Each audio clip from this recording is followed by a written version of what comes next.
Sitapur jail में बंद आजम खान ने चिट्ठी लिखी है। संभल की हिंसा को लेकर आजम खान ने चिट्ठी लिखी है और कहा है कि रामपुर के सफल तजुर्बे के बाद संभल पर आक्रमण और बर्बादी पर तमाशाही बना हुआ है गठबंधन। आजम खान ने ये कहा है।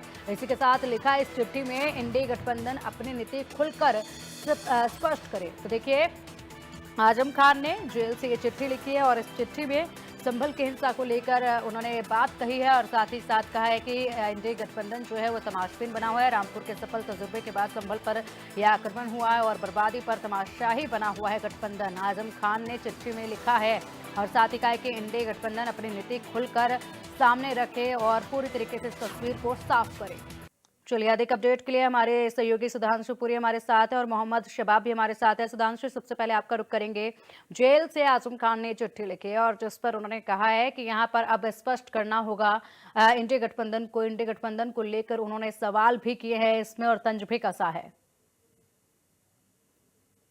देखिए, आपको बता दें कि सीतापुर में समाजवादी पार्टी के वरिष्ठ नेता हैं आजम खान, जो काफी समय से जेल में बंद है और उनकी नाराजगी ऐसा नहीं है कि पहली बार वायरल हुई है, पहली बार सामने आई है। इससे पहले अगर आम चुनाव से पहले की बात करें तो मुरादाबाद और रामपुर की सीट पर भी वो अड़े हुए थे, जिसके बाद अखिलेश यादव को उनसे मिलने भी जाना पड़ा था। और इस बार जो नाराजगी जाहिर हुई है उसमें साफ तौर पर इंडी गठबंधन को उन्होंने सवालों के घेरे में ला करके खड़ा कर दिया है और साथ ही साथ यह भी कहा है कि रामपुर में जो जुल्म और बर्बादी की जो दास्तानें हुई हैं उसकी भी याद दिलाई है।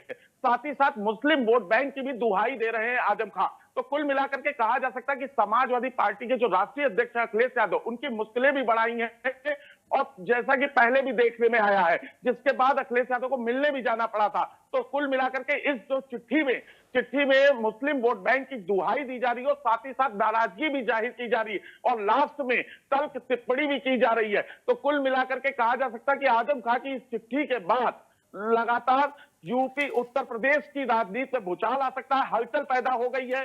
चिट्ठी जो वायरल हुई है वो रामपुर के जिला अध्यक्ष की तरफ से लेटर पैड पर जारी की गई है। 10 दिसंबर की चिट्ठी है और ऐसा नहीं है कि पहले भी नाराजगी इनकी देखी नहीं गई, लेकिन इस बार जो नाराजगी आई है सामने संभल हिंसा को लेकर के, रामपुर में जो चुनाव हुआ उसको लेकर के और रामपुर की जो बर्बादी बताई जा रही है उससे एक साफ संदेश देने की कोशिश की जा रही है। जी बिल्कुल। और सुधांशु, अगर देखा जाए तो जिस वक्त पर ये चिट्ठी देखी गई है और इसमें खास करके मुस्लिम वोट बैंक को लेकर जो सवाल किए गए हैं अपने आप में बहुत बड़ी बात है और घमासान जो है सियासी गलियारों में इसको लेकर देखा जा रहा है। मोहम्मद शबाब, आपसे जानना चाहेंगे, यहाँ पर अभी हाल ही में उपचुनाव हुए जिसमें नतीजे भी सामने आए हैं, उसके बाद ये जो आक्रोश है वो इंडी गठबंधन पर फूटता नजर आ रहा है आजम खान का। हालांकि इंडी गठबंधन जो है अभी अगर बात कर ली जाए इंडिया अलायंस को लेकर, तो हाल ही में इंडिया अलायंस को लेकर जिस तरीके से उसका नेतृत्व करना चाहिए उसको लेकर भी पार्टियों के अंदर ही अभी सवाल जवाब हो रहे हैं और ममता बनर्जी ने जो सवाल पहले से दागे थे उसको लेकर भी लगातार भूचाल मचा हुआ था और ऐसे में अब आजम खान की चिट्ठी आई है तो कहीं ना कहीं खतरा जो है वो अब इंडिया अलायंस पर मंडराता नजर आ रहा है। और देखिए, कई सवाल आपके एक साथ मर्ज हो गए। जो गठबंधन में जो शीर्ष नेतृत्व को लेकर के सवाल है वो एक अलग पेचीदा विषय है। आजम खान की चिट्ठी पर अगर मैं जिक्र करूं तो नो डाउट आजम खान की ये चिट्ठी समाजवादी पार्टी अखिलेश यादव के लिए चिंता का सबब है। असल में संभल को लेकर के जो संसद के शीतकालीन सत्र में जिस तरीके से एग्रेशन समाजवादी पार्टी का देखने को मिला, कांग्रेस को देखने को मिला, आजम खान ने अपनी चिट्ठी के जरिए ये बात कहने की कोशिश की है कि यही एग्रेशन आपको रामपुर को लेकर के भी दिखाना होगा।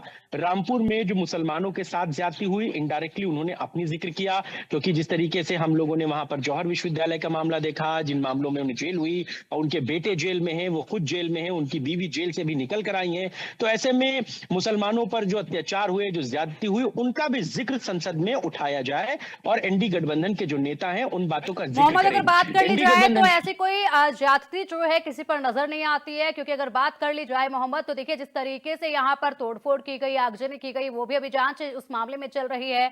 तो ऐसे में इस तरीके की जो बयानबाजी ऐसे हालातों में माहौल को और भी ज्यादा खराब कर सकती है और एक ऐसे वरिष्ठ नेता को, एक ऐसे वरिष्ठ दिग्गज को जो कि खुद इतने सारे लोगों को दिशा दिखाते हैं, इस तरीके से अगर वो मामलों को सामने रखेंगे तो जाहिर सी बात है हालात खराब होंगे। फिलहाल इस पर क्या कुछ पार्टी अपना रुख रखती है वो देखने वाली बात होगी। शुक्रिया आपका इन तमाम जानकारियों के लिए।